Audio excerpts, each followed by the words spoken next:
El uso constante de Internet y de las redes sociales ha probado haber transformado la vida de gran parte del planeta. Se estima las redes las emplea activamente un 45% de la población mundial, tal vez 3.000 millones y medio de personas. La situación considerada como más adictiva es para los nacidos en el siglo XXI. Se calcula en el mundo alrededor de 76% de los adolescentes las emplean constantemente, con un incremento dado entre los 13 y los 14 años de edad. La mayoría usa páginas web de networking como Facebook, Instagram, TikTok y Snapchat. De hecho, muchos padres consideran que sus hijos viven distraídos con las redes, incluso adictos. No obstante, las redes sociales también alcanzaron a permear considerablemente la vida de quienes, desde los años 2006 a 2009, eran mayores de edad y empezaban a formar parte, para ese entonces, de la fuerza de trabajo. Así, la posible adicción a las redes de niños y adolescentes puede estarse pasando por alto porque sus padres, muchos todavía en la adultez intermedia, pueden estar tan inmersos en estas como sus hijos.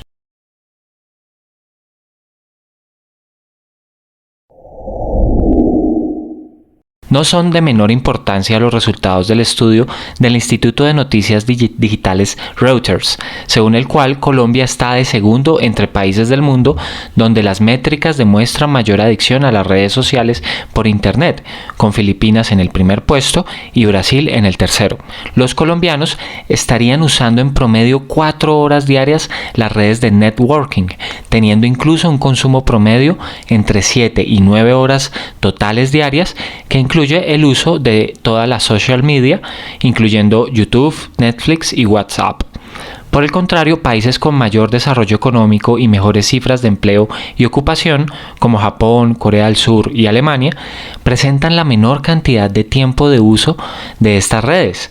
Parece ser que sociedades donde Internet se usa menos para negocios, transacciones económicas y educación, son las sociedades donde es considerablemente mayor su uso, más exclusivo solo en entretenimiento. Una forma tecnificada de enajenación ante los problemas de una sociedad. Hace ya casi 2 siglos, las redes tecnológicas eran las vías férreas con carriles de acero que inundaban territorios antes inalcanzables. Hace más de un siglo, las líneas de teléfono ya colgaban en los nuevos paisajes urbanos, realizando pequeñas omnipresencias humanas. Desde hace casi un siglo exacto, la absoluta interconexión del mundo llegaría con la banca moderna, imprimiendo billetes distantes de valores reales, ahora especulativos, los valores marginales que moverían al mundo más rápido hacia un progreso basado en la deuda. William James resaltaba los alcances de una mente individual cuando afirmaba: el esfuerzo de atención es el fenómeno esencial de la voluntad. También creyendo en la fuerza de cada individuo, donde el pesimismo conduce a la debilidad, el optimismo al poder. Miguel de Unamuno escribía ya a principios del siglo XX: el que tiene fe en sí mismo no necesita que los demás le crean.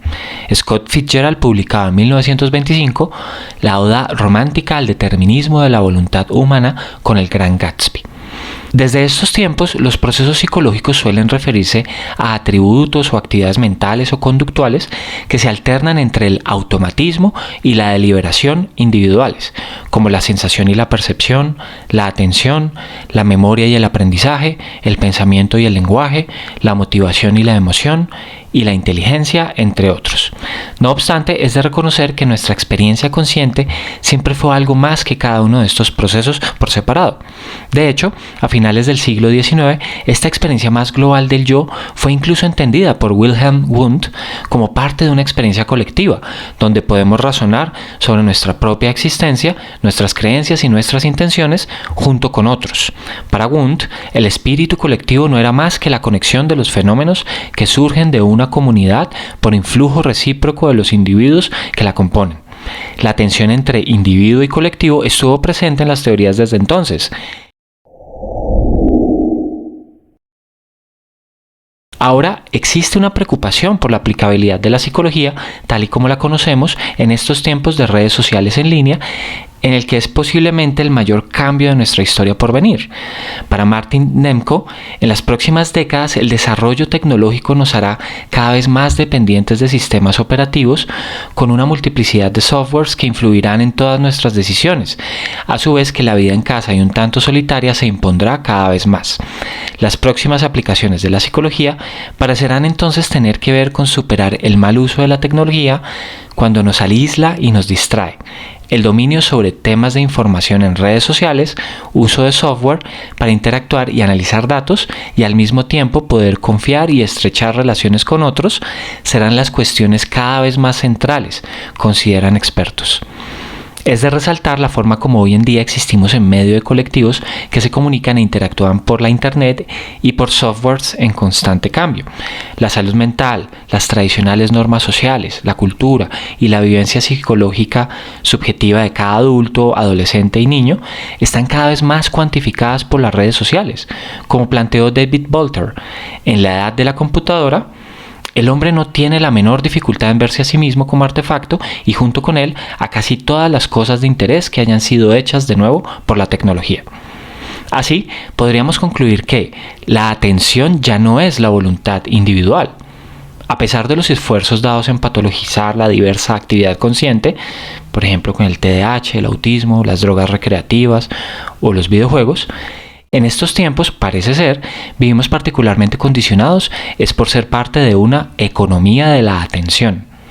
El destino vuelve a ser tal vez trágico, más que romántico, si reconocemos que nuestra voluntad se convierte en un bien escaso y difícil de administrar, en medio de redes y conexiones con una abundancia de información y accesibilidad de todo tipo.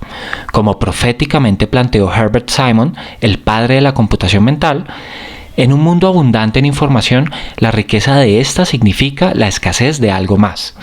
La escasez de lo que sea que la información consume. Lo que consume la información es bastante obvio. Consume la atención de sus destinatarios. Por lo tanto, una gran cantidad de información crea una pobreza de atención y la necesidad de asignar esa atención de manera eficiente entre la sobreabundancia de fuentes de información que podrían consumirla. Como bien resaltan Edward Smith y Stephen Kosslyn, la representación del mundo es un estado físico, como señales en una página, que transmite información, simbolizando un objeto, acontecimiento o categoría. Las representaciones tienen dos facetas bien definidas: un formato, el medio en que se transmite la información, y el contenido, el significado, la realidad de la experiencia subjetiva. Pero el problema central actual parece estar dado en una sociedad conectada por networking, donde la comunicación humana hace indiferenciables el formato y el contenido. Comunicar se convierte en generar un texto para que otros lo consuman. Tal vez la atención que nos consumen esfuerzos ya no es como la planteaba William James, una voluntad personal que anima las ideas propias. La voluntad, el significado, puede que dependan ahora es de la atención de otros al formato, al mensaje, al texto propio. Y es así como las grandes redes tecnológicas encuentran un modelo de negocio, no en vendernos o intercambiarnos significados a través de la internet, sino al convertirnos a nosotros mismos en el producto, en el texto digital, en el formato de intercambio. Bien decía George Orwell, todo arte es propaganda.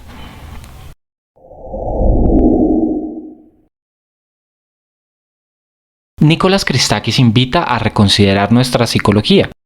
Parece ser que las propiedades emergentes de las redes sociales de nuestra historia han terminado por definir nuestros actos y nuestras condiciones humanas.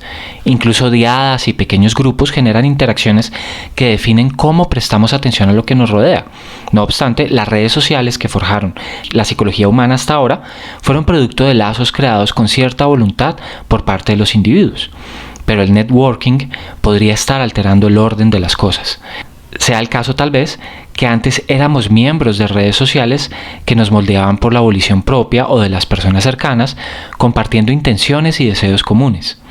Con las nuevas redes tecnológicas como Facebook, Instagram y TikTok y sus subsecuentes intercambios que afectan las conciencias de tantos, las influencias mutuas se podrían consumir en medio de recursos cada vez más escasos de posibilidades de atención.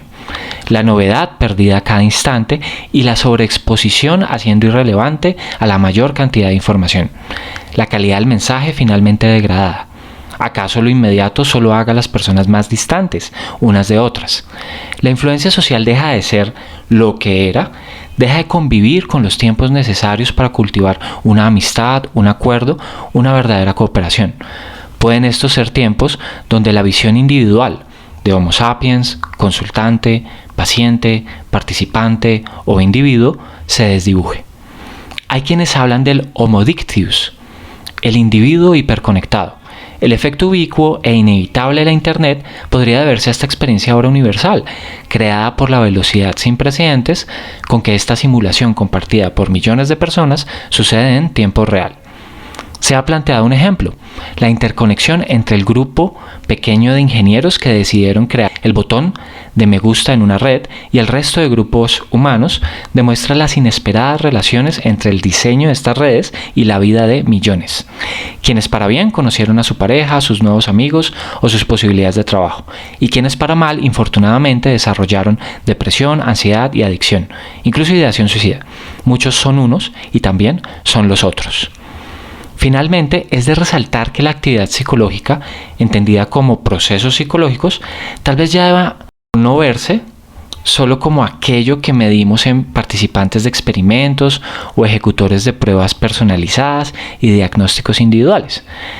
La psicología de estos tiempos pueda entonces requerir de esta clase de ciencia social donde la complejidad de las redes humanas tecnológicas es nuestro propio objeto de estudio, que termine por explicar lo que en tantas interacciones aceleradas acaben siendo los atributos de percibir, atender, sentir, recordar, pensar, imaginar, elegir, entre otros posibles. Cualidades ya no solo individuales, sino emergentes y resultantes de las redes inmediatas e hiperconectadas entre millones de personas en cada instante.